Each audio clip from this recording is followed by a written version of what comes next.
See, now it's not really like with this. Not tilt my head to that, man. If you want to talk about some particular people, use your chest and mention their names. You understand? Mention the names of people we no get substance for their music.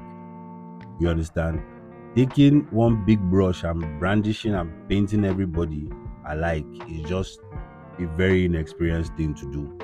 Now listen, I don't like talking about music because I do music, so they difficult for me to critique music because I understand the perspective of every single artist. I understand the perspective of the artists where they make meaningful music. I understand the perspective of the artists where just they do the one way they do to make ends meet. You get, and if you've ever been inspired to make music before, you understand that there are different things, different elements that come into it.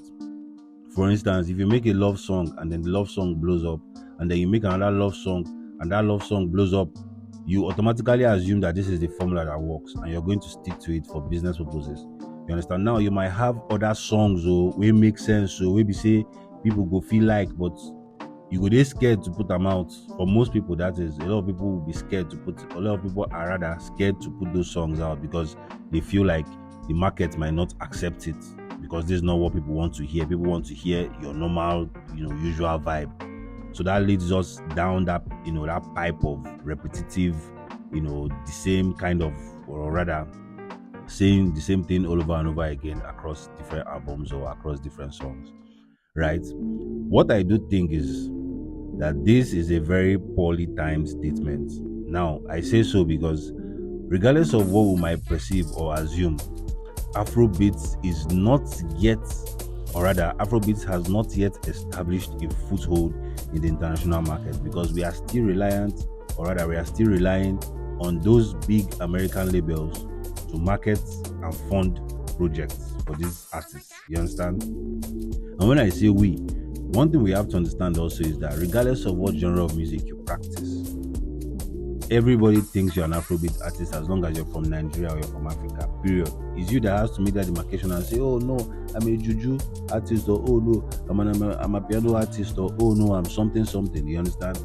Otherwise, as far as the world is concerned, you are an Afrobeat artist. So trying to distance yourself from the genre and trying to create whatever, say Afrofusion, Afrocultism, Afro this one, it doesn't matter, you're an Afrobeat artist. So when you say Afrobeat songs, 90% of them have no meaning. You're also inadvertently or indirectly talking about yourself. Because trying to distance yourself and say they don't have substance is like, nah, you're part of the Afrobeat artists. And that's the end of the story.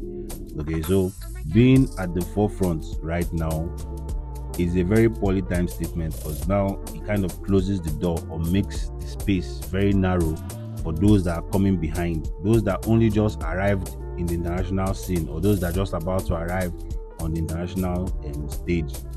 Just shutting the door on them like that and making it look as if everybody is just doing some jive, everybody is just doing some bullshit, basically. And again, everybody is entitled to their own personal opinion.